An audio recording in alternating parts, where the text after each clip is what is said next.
Welcome to Chapter 18, Part 2. So this is when we really get into the physiology. So we're going to talk about cardiac output, stroke volume, heart rate. We're going to talk about EKGs or ECGs, and we're going to look at some more physiological events inside the heart. Okay, ECG, electrocardiogram. It is the measurement of all action potentials generated by the nodes. So we're talking about SA and AV nodes and the contractile cells at a given time. So when I say contractile cells, you should be thinking something about action potential generation, right? Making an action potential. Maybe you go back and you think about the fact that we have sodium and calcium on the outside and that the inside is negative, and that's your resting membrane potential. What's going to happen to these positive items? We had channels, right? And they're going to the positive ions like sodium and calcium are going to come inside the muscle cell and they're going to change the resting membrane potential. It goes from negative to positive. And when that change happens, we generate an action potential. So I know this is a lot to think about, but you need to go back to the physiology of cardiac muscle and make sure you understand this, and that when you hear contractile cells or action potential, that you have this process kind of already built into your brain as to what's going on. Okay, so also remember that we have the non-contractile cells. These ones are generating that sinus rhythm, right? They're generating action potentials at a steady rate, and that action potential is causing the contractile cells to generate that peak. Remember, this is the action potential of the contractile cells.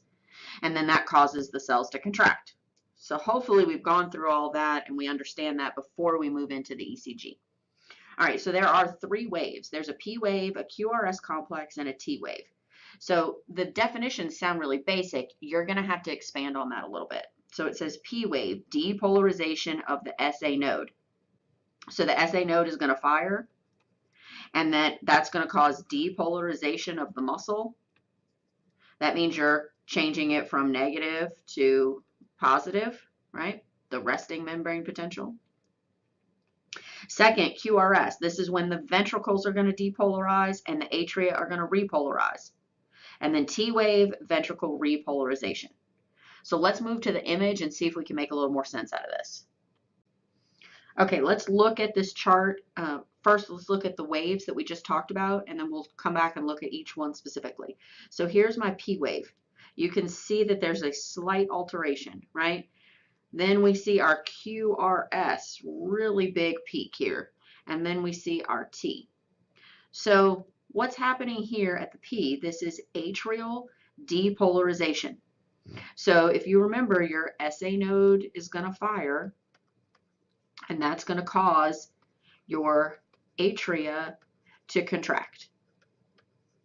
So the SA node is going to fire, it's generating an action potential that spreads to the atrial muscle, and so we'll have atrial muscle contraction. That's what depolarization means, right? Depolarization. We had a negative resting membrane potential, and now that resting membrane potential is positive. That difference there is what we're measuring, but we also call that depolarization when it goes from negative to positive. So just to make sure I want to go back and talk about polar and dipolar. So the outside's positive, the inside is negative. That's how we start. That is polar. Then the outside is positive. Those positive ions come in and make the inside positive. So this is dipolar. Now what happens? The potassiums get kicked out. So now we go back to our original resting membrane potential. We call this repolar. So you start off polar. Dipolar is when you have the positives coming inside. Now both sides are the same, so you've depolarized. And then when you repolarize, you put it back to the way that it was. So a lot of people at this point really just start associating depolarization with contraction. And for us, that's fine right now. Obviously, there's a little bit of a difference, but if that helps you right now at this level, that's fine. So anytime you see depolarization, you should think about contraction, and when you see repolarization, you should think about relaxation. Okay, sorry, I kind of went off on a tangent. Let's clear it and go back to atrial depolarization. Here's your P wave. And you can see it's not that much of a change, right? It's a little blip. Remember, the muscle here isn't as great as the muscle in the ventricles. So the ventricle muscle is much thicker. So we don't have a lot of contraction force with the atria. So low contraction force. What about the ventricles? That's really thick muscle, so you're going to have increased contraction force if everything's working right. Okay, so now on to the QRS. So here's my Q, my R, and my S. You can see this is a huge difference. This is your ventricle depolarization. So this is ventricle contraction, if you want to think of it that way. In the last PowerPoint slide, we also said somewhere in here is, let me spell right, atrial repolarization. It's a tiny little blip when the atria relax, but you can't see it because the QRS is so large. So this is just, it's kind of hidden. So the atria are relaxing, you just can't see it on an ECG because the ventricle depolarization is such a huge charge difference. And then finally, we have our little T wave. And our T wave is ventricle repolarization. So if you want to think of this as relaxation of the ventricle muscles. So for the exam, you're going to have to be able to explain these terms to me.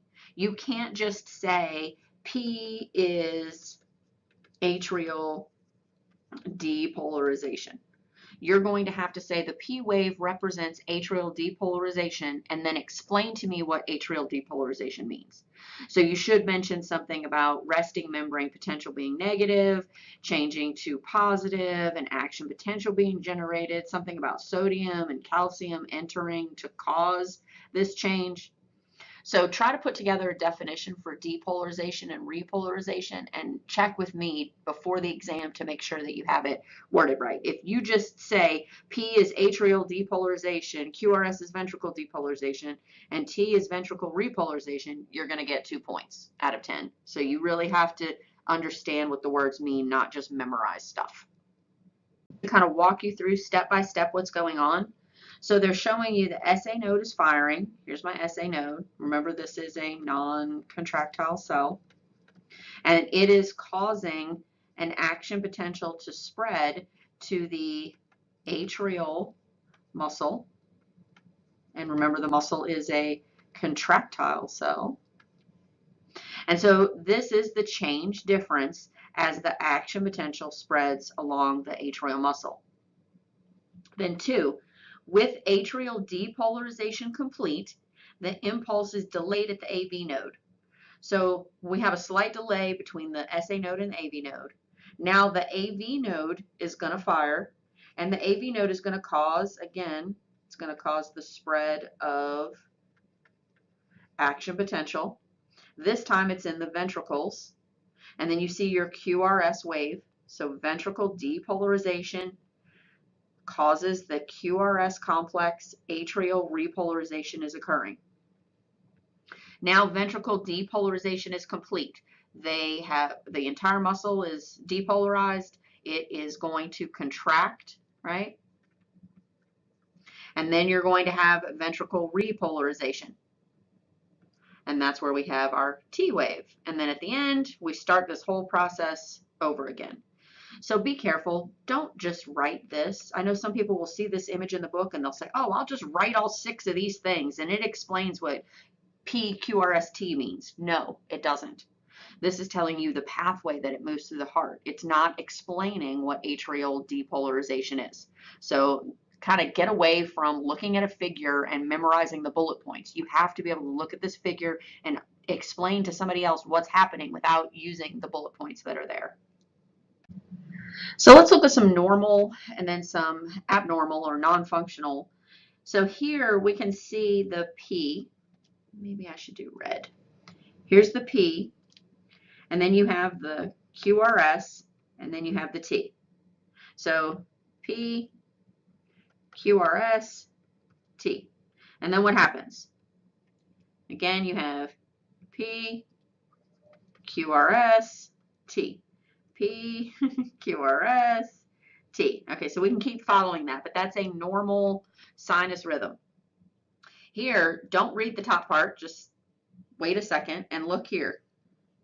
What should be here and it's not here. So there are no P waves. They're absent. So this tells me that there's something wrong with the SA node. So what about this one? Here's a P. So I can see a P. I can see a QRS. And then I can see a T. But there's something wrong. Look at that QRS. It's really tiny, right? So there's something wrong with the QRS. That means automatically to me, I'm thinking there's something wrong with ventricle contraction because QRS represents ventricle depolarization. And then this is a great example showing you ventricle fibrillation. You can see this is disorganized, right? The action potentials are occurring so randomly that you're not going to get good contraction. So they say that fibrillation is useless for pumping blood. You're not able to generate a coordinated rhythm in order to pump the blood from the ventricles into either the pulmonary trunk or the aorta.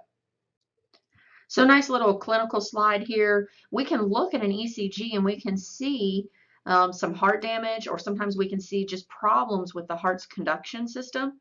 So it gives you some problems that can be detected. If you have an enlarged R wave, it may indicate enlargement of the ventricles.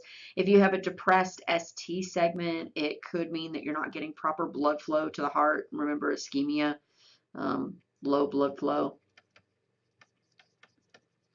A prolonged QT interval reveals repolarization abnormalities.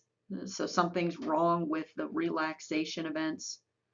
So there's a lot that can be told just by looking at an ECG if you know anything about what it's supposed to look like normally. So obviously, I don't expect you guys to know all of this. I expect you to know P, QRS, and T, and then go back to the slides, and if a P wave is absent, that should tell you something. You should be able to do the basics, right? If a P wave is absent, that means there's something wrong with the SA node. If the QRS is depressed, small, right, on the ECG, that means there's something wrong with ventricle depolarization. That should tell you there's something wrong with ventricle contraction, right? And then the T wave represents ventricle repolarization. So if there's something wrong with the T wave, that could mean that there's a relaxation problem. Okay, so now we move on to mechanical events. So we looked at the electrical components. Now let's look at what's actually happening inside the heart, and we call this the cardiac cycle. So we have some new words here, systole and diastole. And basically, if you see systole or systolic, you should think of heart contraction. And if you see diastolic or dystole, you should think of relaxation. So the cardiac cycle, all the events that are associated with the blood flow through the heart during one complete heartbeat. So the atrial systole and diastole are followed by ventricle systole and diastole. So all they're saying is atrial contraction and relaxation are followed by ventricle contraction and relaxation. Some of the volume changes, and basically these mechanical events, remember, they happen because of the electrical events. So the electrical event is what stimulates the contraction event. That's all they're saying. So here is our first phase of the cardiac cycle. And this is ventricle filling takes place mid to late diastole. So when the ventricles, all they're saying, ventricle diastole. So when the ventricles are relaxing, they are filling. Well, that should make sense. When the ventricles contract, they push the blood out. When the ventricles are relaxing, they're filling up with blood. So here we can see the atria, right, this is left. The AV valves are open. So if we're draining blood from the atria into the ventricles, the AV valves have to be open. make sure that you know this is tricuspid and bicuspid.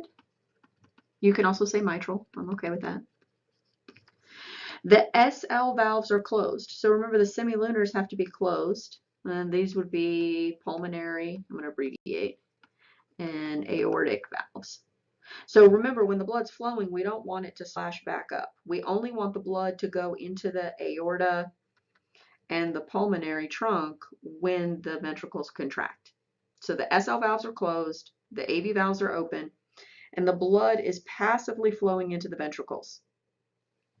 So from the atria to the ventricles, the blood is flowing because it's going with gravity. At the end, the atria will finally contract. So remember, the atria contract when the SA node fires and causes an action potential to be generated in the atrial muscle. So then we contract and we propel that final volume of blood into the ventricles. So this leaves us with this term, this end diastolic volume. All we're really saying, end diastolic volume, is the blood in the ventricles after relaxation, and some people like to think of before contraction. So end diastolic volume is the amount of blood that you put into the ventricles. You're doing that during relaxation and before you contract. Next phase is ventricle systole. So remember, this is contraction. So the atria are now going to relax. They've done their job. So we should be here in this section. So the atria are relaxed. The ventricles begin to contract. So again, tie this into the electrical. You have your AV node. Your AV node is going to fire, and that's going to generate an action potential, which is going to cause your ventricles to contract. All right, so the atria relax, the ventricles begin to contract. The ventricle pressure closes the AV valves. So the amount of blood here and the pressure buildup pushes on the valves and causes the AV valves to close. This is the lub sound that you hear. So if you're listening to your heart, they usually say it makes a lub dub, lub dub. So the lub sound is when your AV valves close. Now your SL, your semilunar valves, have to open. So these valves here have to open in order for the blood to be ejected from the ventricles. Then we have this term, end systolic volume, the volume of blood remaining in each ventricle after systole or contraction. So this is kind of a new concept. We usually think about the heart pushing every drop of blood out, but there is a little bit of blood that remains in the ventricles after contraction. We can't squeeze every single drop out. Last phase of the cardiac cycle is when we have isovolumetric relaxation, which occurs early in dystole. So now we're over here on these. So basically this was first, this was second, and now we're looking at the third phase. So what's going to happen after you've ejected the blood? So you can see that the blood from the right atrium went here to the pulmonary trunk. Oh, I lied. Right ventricle, sorry, went to the pulmonary trunk, and the left ventricle went to the aorta. So the ventricles are now relaxing. The atria are beginning to fill up again. And then we have the same process where the atria is going to dump into the ventricles.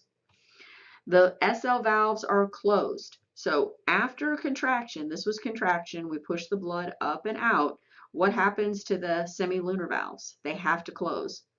So let me erase all this. If these semilunar valves stayed open, what would happen to the blood that was here in the pulmonary trunk and in the aorta? It could drop back into the ventricles. So we have to close those semilunar valves, and that's the dub sound that you hear with the heart. Lub dub, lub dub. Atrial pressure opens the AV valves again. So as soon as the blood starts flowing into the atria, that generates enough pressure and it pushes down on these flaps, and now the blood can flow into the ventricles and we can start this whole process over again. Okay, here's a figure from your book. We need to kind of put all of these events together. So let's start with what we talked about first, the ECG. So here's the electrocardiogram. What does the P wave tell us? Hopefully you're saying atrial contraction or atrial depolarization. I'll take either. QRS. What is QRS? That is ventricle contraction or ventricle depolarization. And then we have T, which is our ventricle, oh, sorry, that was kind of sloppy, ventricle relaxation. Remember that you're in this area, this QRS, your atrial relaxation is hidden. So you can't see the charge difference. It's hidden by or masked by the QRS wave. Okay, then we talk about the heart sounds. So this first one, that's the lub, and this is the dub, right? Lub dub. So when does the first sound occur? Come down here if you don't remember and look at the cardiac cycle. So this is the cardiac cycle that we just reviewed. So over here we see our AV valves are closed, right? That is your lub sound. And then the dub sound, what's the dub sound? The dub sound is when the semilunar valves are closed. All right, so now I'm going to erase this and we're going to look at the volume, ventricle volume. So remember end diastolic volume, they're saying how much blood is in the ventricles. So remember this is blood in ventricle before contraction. Remember, alternately, you can also say after relaxation. All right, what was end systolic volume? That was the amount of blood that was remaining. So amount of blood remaining in ventricles. Colts, get it out. I didn't spell that right at all. Okay, so this number, this is what we're going to look at, or this value is called stroke volume. So stroke volume is the blood ejected from ventricles. So let me clear this again. And sometimes it helps if we think of this in money terms, right? So your end diastolic volume, I just paid you $100. At the end of the month, you go and check your bank account and you have $20 left. So you start with $100. You have $20 left over at the end of the month. How much money did you spend during the month? Well, you'd say 100 minus the 20 that you have left means that you spent $80, right? So you spent $80 in the month. It's the same thing with blood volume. So if I put in 120 mLs of blood and I have 20 mLs of blood left remaining in my ventricles, that means I had to eject 100 mLs of blood. So the stroke volume is telling you the amount of blood that's ejected from the ventricles during contraction. And so we want to look at this number because your stroke volume is directly related to something called cardiac output, which is really talking about blood flow.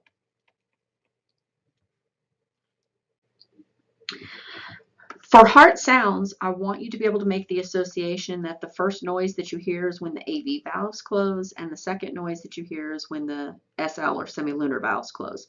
So you should kind of be playing the cardiac cycle in your head, and that you understand that the lub sound is happening when the AV valves close. This means we're getting ready for ventricle contraction.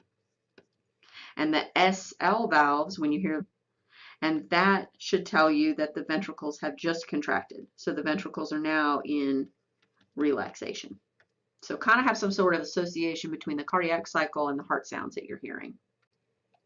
So here's some of the clinical correlations. Sometimes we hear abnormal heart sounds, and they're called heart murmurs. So if the blood hits some sort of obstruction or problem, usually it's a valve problem. So you can see here you have an insufficient or incompetent valve, so the valve fails to open and close properly and it allows some backflow of blood. Remember, we're trying to avoid that. We do not want blood to slush back into the atria from the ventricles, and we don't want blood from the pulmonary trunk or the aorta to fall back into the ventricles. So it would impede blood flow, right? Okay, now on to the good stuff, cardiac output. So what is cardiac output? It's the volume of blood pumped by each ventricle in 1 minute. So this is not per heartbeat. We're saying in 60 seconds or in 1 minute, and we know our heart beats several times within a minute, right? So usually about 70 something times per minute. So this is cardiac output is how much of your blood is flowing or being pumped by each ventricle within 1 minute. And this is affected by your heart rate and your stroke volume. So you can see here that we multiply heart rate times stroke volume to give us cardiac output. So heart rate, the number of beats per minute, stroke volume, the blood pumped out by each ventricle with each beat. So this is what we say ejected. Remember how we did N diastolic volume minus N systolic volume, and we said that equals stroke volume. So that's the blood that's ejected. So let's look at rest normal. So if we said cardiac output is equal to heart rate times stroke volume, if I say your heart is beating 75 beats per minute, and your stroke volume, you're ejecting 70 mLs of blood per beat, and we do some math, those beats cancel out, and we end up with 525 liters per minute. So what we're saying is your heart is pumping 5 liters of blood in 1 minute.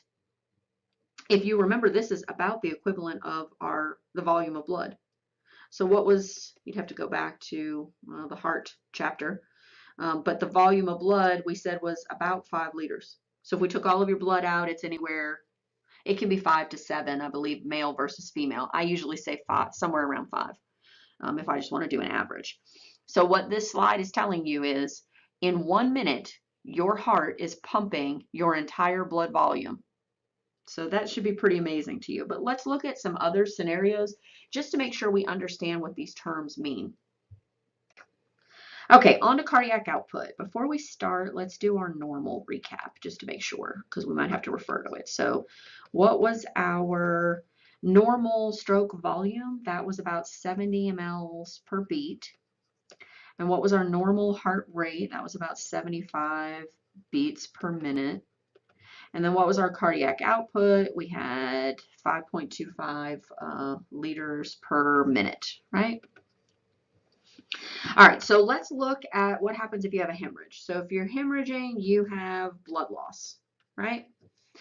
So if you have blood loss, let's figure out your cardiac output. What would happen?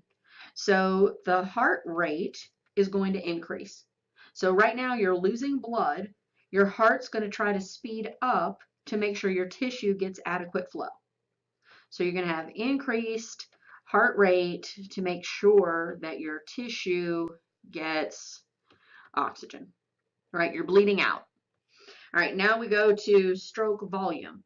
If you're hemorrhaging, you have blood loss, so you have low blood flow. You have less blood moving around, right? So your stroke volume is going to go down. You're going to have less blood available because you're bleeding out. So decreased stroke volume because of decreased blood flow because you're losing blood. So then if you calculate all that out, what's your cardiac output? It's about 4.25 liters per minute. So what we're saying, big picture, again, you're not going to have to calculate the math, but if you're bleeding out, your heart rate goes up, your stroke volume goes down, what happens to your cardiac output?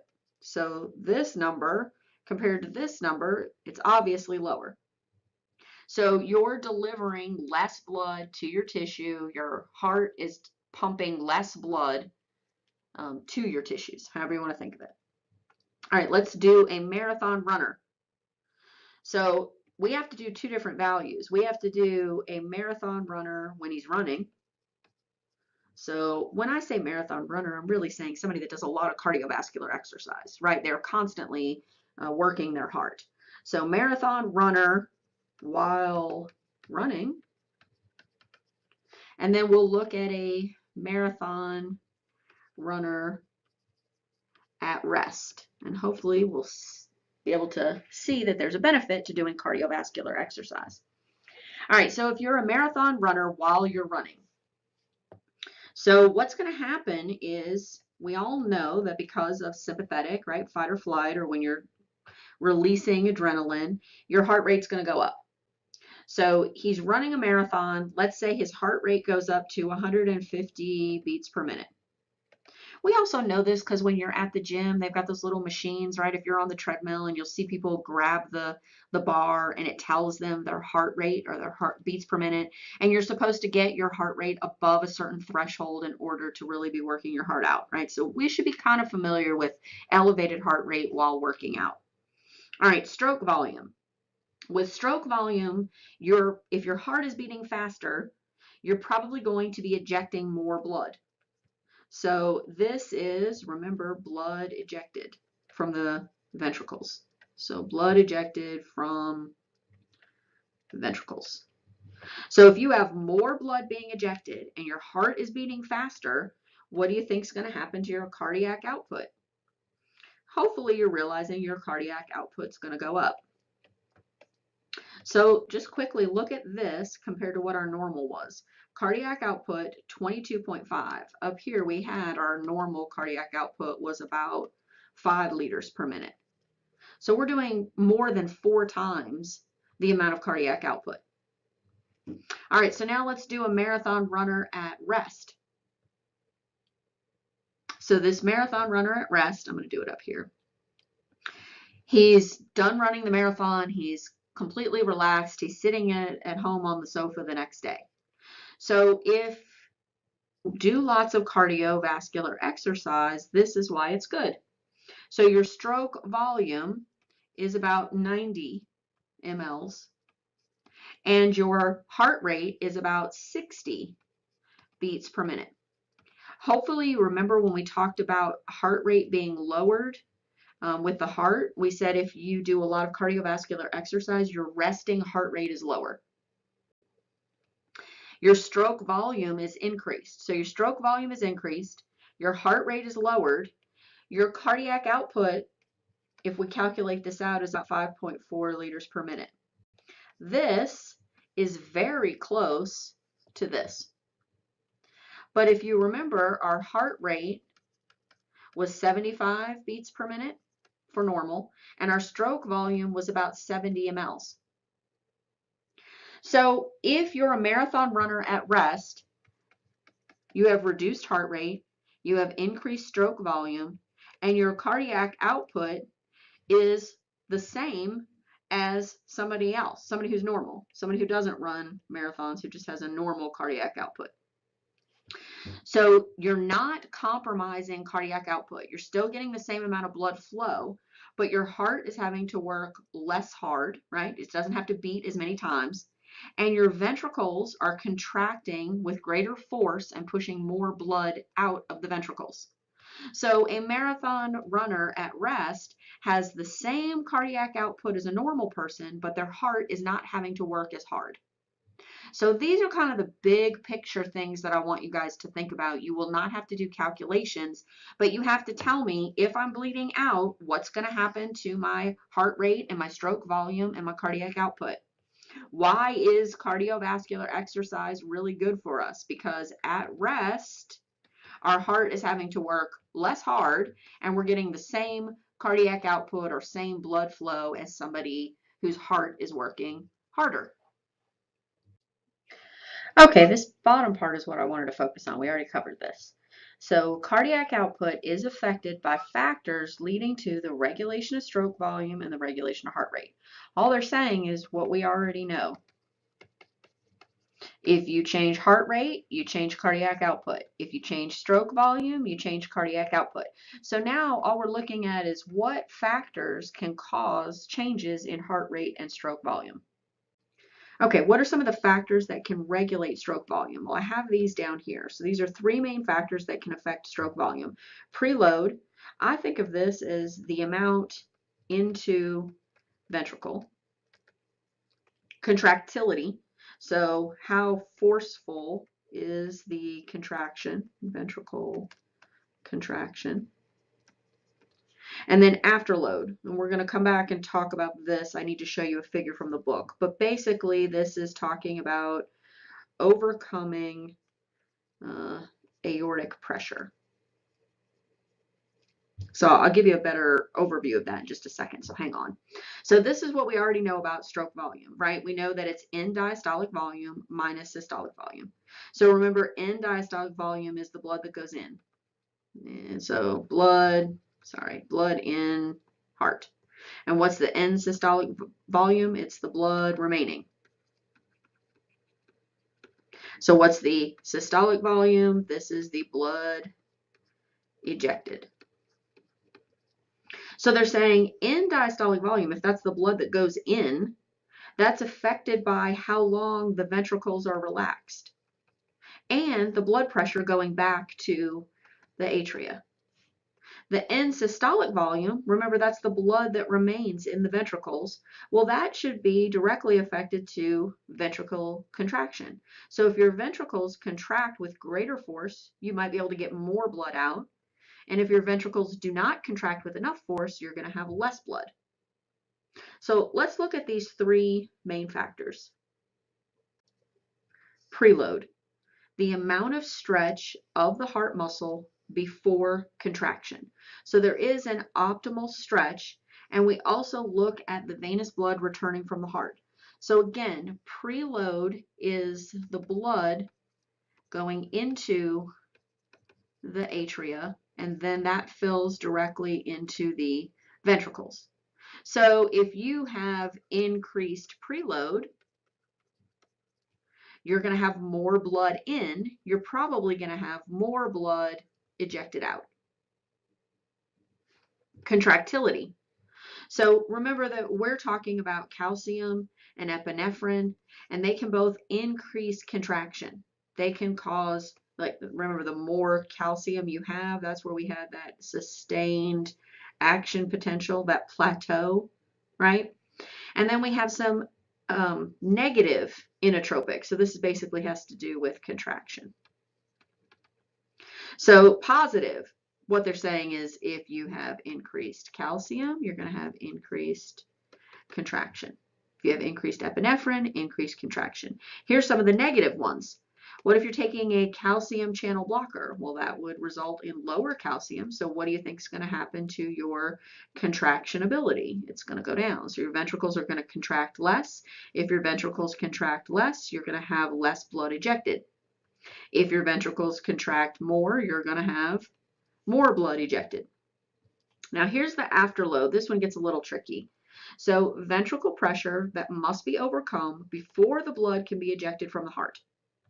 Hypertension increases arterial pressure, resulting in increased ESV, in systolic volume. That means blood remaining in heart or in ventricles. And it causes reduced stroke volume. So reduced stroke volume means less blood leaves. So decreased stroke volume means less blood ejected. I know I keep repeating myself, but I'm hoping it'll kind of stick. So let's look at the picture on the next slide, and it'll really. This is the area of the slide that we kind of skipped over when we looked at the big picture. Remember, we looked at the ECG, and then we looked at the sounds, and then we kind of came down, we skipped this section, and we looked at the cardiac cycle, and we talked about end diastolic volume and end systolic volume, and we talked about stroke volume. So this is the part in the middle. Now we're looking at pressure. So I want you to see here atrial systole. So automatically, if you see systole, you should be, and atrial, you should think atrial contraction. This time we're looking at pressure. So do you see that there's increased pressure in the atria when they contract? Good. Okay. So now look at the left ventricle. So they're showing you what's happening. Let me do a different color. What's happening in, maybe that's not good. Let's try purple. They're saying what's happening in the left ventricle pressure wise. So remember, left ventricle has increased muscle. So we're going to have increased contraction, hopefully. So do you see how the blue line goes up, up, up, and it goes over the green line? Again, blue line comes up and goes over the green. Where's the green? The green is right here. And what is the green? The green is the aorta. So what we're saying is, in terms of pressure, you can see the atria contract, and that has some pressure increase. So you see a little bit of pressure increase. What happens when the left ventricle contracts? Now we see a large increase in pressure. And this should make sense because the ventricles have more muscle and the atria have less. Okay, so what is the left ventricle have to overcome? Let's get to the afterload part. So the left ventricle pressure has to overcome, has to be higher than the blood pressure in the aorta.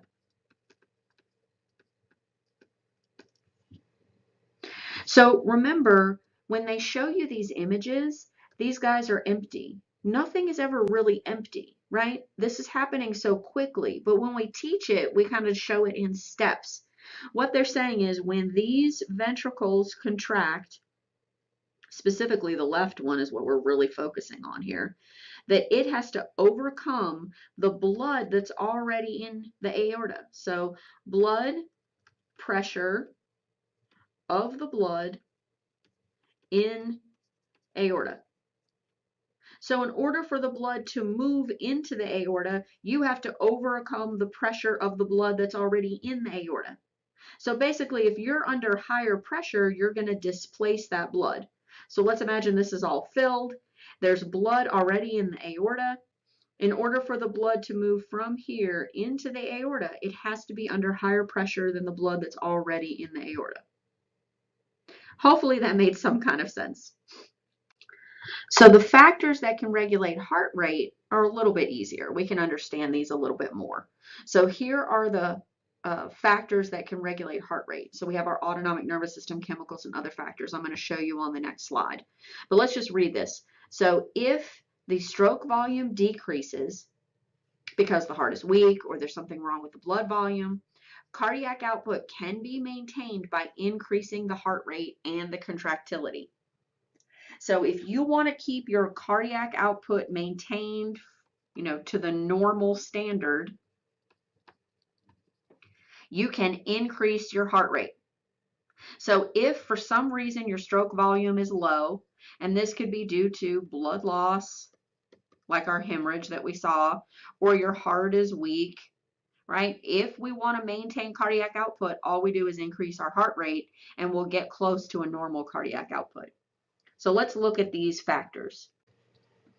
Okay, so now some factors that can regulate heart rate. So first, autonomic nervous system. Hopefully you're thinking of sympathetic nervous system and parasympathetic nervous system. Go look at chapter 14 if you need a refresher. So norepinephrine, part of what we would term adrenaline, right? Epinephrine and norepinephrine. Well, norepinephrine specifically can increase your heart rate by targeting pacemaker cells. So this is your SA and your AV node. Your normal is controlled, so your normal resting heart rate, so normal rest heart rate is controlled by parasympathetic. And this should make sense because we call this rest and digest, right? Parasympathetic. All right, so this is the dominant influence on the sympathetic nervous system, is handling your resting heart rate. If you need to increase it, that would be your sympathetic nervous system, specifically norepinephrine, which is telling those pacemaker cells to crank up your heart and make your heart beat faster. So now some chemical factors or ions that can affect your heart rate. So we know epinephrine, we know thyroxine, maybe T3 and T4. We know that those can increase heart rate. Why? Because they're also increasing metabolism, right? As far as ions are concerned, you need to know these terms. So intra and extracellular ion concentrations can affect your heart rate. So hypocalcemia. So this means decreased calcium, right? It can depress your heart. Your heart will not beat as fast. Hypercalcemia. This is increased calcium. This can increase your heart rate and it can increase your contractility.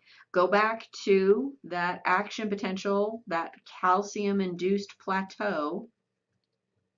Get it out. When we talked about the contractile cells of the heart. Hyperkalemia. This is increased potassium.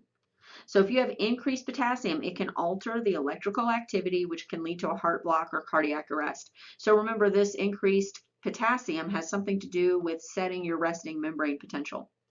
And then you have hypokalemia. This is decreased calcium ions, and this can cause a feeble heartbeat. It can cause arrhythmias. Again, both of these have to do with setting up kind of the resting membrane potential in the cardiac muscle. Now we have the catch-all, which is other factors, right? So as you age, guess what happens to your heart rate? It goes down. When you're a fetus, it's much higher heart rate. Gender, females have a faster heart rate than males. Exercise will cause increased heart rate. But remember, trained athletes will have a lower heart rate with the same cardiac output. So it's not uncommon if you're, an Olympian and you do lots of cardiovascular endurance exercises that you could have a resting heart rate instead of 75 beats per minute, you could have a resting heart rate of 40 beats per minute. Body temperature. Heart rate increases with increased body temperature. So as your body temperature increases, so does your heart rate. So we have, again, some more clinical applications here. What is the term tachycardia? Basically, this is a fast heart rate, anything above 100 beats per minute.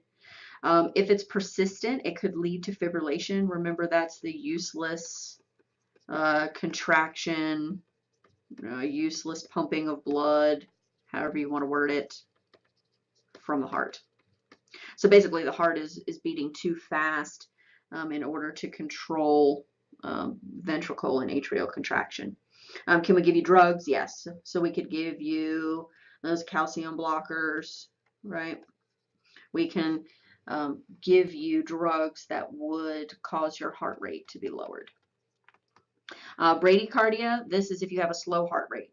This is not bad, again, if you're an endurance athlete. It may be a desirable trait. But if you're not an endurance athlete and your heart rate is below 60 beats per minute, you could have inadequate blood circulation. So this means your tissues are not getting enough oxygen. So something you probably have heard of before is congestive heart failure. This is a condition where your cardiac output is so low that your blood circulation is not meeting the needs of your tissues. Again, hopefully we throw in the connection to cellular respiration. So why is it bad if your tissue is not getting the amount of blood that it needs? Well, it's not getting oxygen and glucose, and therefore it can't make ATP, and that's going to lead to cell death and then tissue death. So what can cause congestive heart failure? You can have clogged arteries.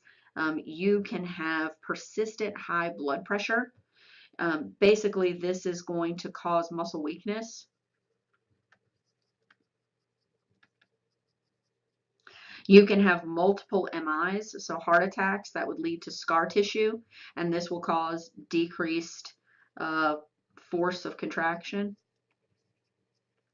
And then you can have like flabby dilated cardiomyopathy. So basically your ventricle muscles are flabby. And so if your ventricle muscles are flabby, then you're not getting strong contractions of the ventricles. Okay, something interesting with congestive heart failure is depending on the side of the heart, you're going to have different areas affected. So left side failure versus right side failure. And what we're looking at is fluid back up. So let's do our little diagram. We have our right atrium, we have our left atrium, we have our right ventricle, we have our left ventricle. So do we remember blood comes in to the right atrium from the body, right? And then it goes from the right atrium to the right ventricle, then it goes out to the lungs. Then the lungs push the blood back into the left atrium, it goes to the left ventricle, and then the left ventricle ejects out to the body, right? So this was via the aorta, this was via the pulmonary trunk. Okay, so let's do a different color, and let's look at what happens if you have a left side failure. So if this left side fails, most people are automatically going to tell me something about the aorta. But if I'm asking you where does fluid build up, that's different than asking you how is the tissue going to be affected. So if I'm asking you about fluid backup, if the left ventricle doesn't work, then you have fluid backed up into the left atrium. And then you're going to have fluid backed up into the lungs. So left side failure, blood backs up into the lungs. Now let's look at right side failure. If right ventricle fails, blood backs up into the right atrium. And where did the right atrium, where the blood that's in the right atrium, where did it come from? It came from the body. So if you have a right side failure, you're going to have edema in the organ, or you can think of systemic if that's better for you. But you're going to have swelling in the body as opposed to swelling in the lungs. I want to talk about fetal and some of the heart structures that are a little bit different in fetal circulation. We're going to come back in reproduction and talk about it again, but I wanted to just show you these because they can lead to defects when you're born, and I wanted to make sure that we kind of understand just the basics. So we have something called the foraminal valve that connects atria, and that is supposed to close. So it's an opening that is connecting atria in the fetus, but it should close when you're an adult. We also have the ductus arteriosus, which connects the pulmonary trunk and the aorta in the fetus. And again, in the adult, it should close. So let's look at the figure. Okay, here in the fetus, we can see the foraminal valve. And there's basically an opening that allows blood to travel between the atria. So between atria. In the newborn, it's the fossa ovalis because it should close. In the fetus, you have the ductus arteriosus, and basically it's a pathway for blood flow between the aorta and the pulmonary trunk, and then it should close and form a ligament in the newborn or adult. So the big picture idea here is, remember, the fetus is receiving its nutrients from the placenta, and this is coming from mom. The lungs are not formed yet, not fully formed. So overall, we have more of a mixing of blood. But once you're born, hopefully your lungs are working just fine. You're now breathing in oxygen. We need to make sure that we close these. So to me, it's kind of more important for you to see if these don't close. So there's an opening between the atria and the fetus. What happens if you have an opening between the atria and your newborn? Remember, you have deoxygenated blood coming here and here. Well, what happens if the deoxygenated blood flows over into the left atria, then it goes into the left ventricle, and then it goes up and out? So you'd have increased deoxygenated blood going to your body tissues, and that would be bad. So that hole has to close. For this part, in the fetus, you can see that there's a connection between the aorta and the pulmonary trunk, and it closes in the newborn. Well, imagine if that was still open.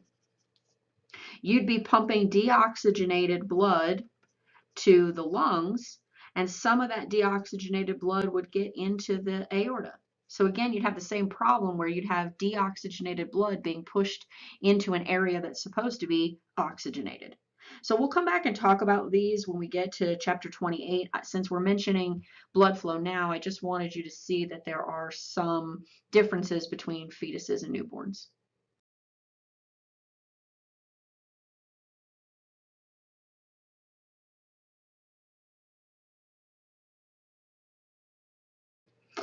Once again, we get to the age-related changes. Basically, as you get older, everything declines. Things that you can do. You can exercise regularly to keep your heart healthy. You can make sure you consume good foods, that you have a good diet. And then you can see that as we get older, we're going to have valve issues. We can have a decline in cardiac efficiency. We can have scar tissue form. It can lead to stiffening of the heart. We can have conduction problems, right? So lots of stuff that can go wrong as we age. Some people think of your heart has only so many beats in it. But obviously you can increase your chance of having a healthy heart by working out and having a good diet. All right, I'll see you guys next chapter. Bye.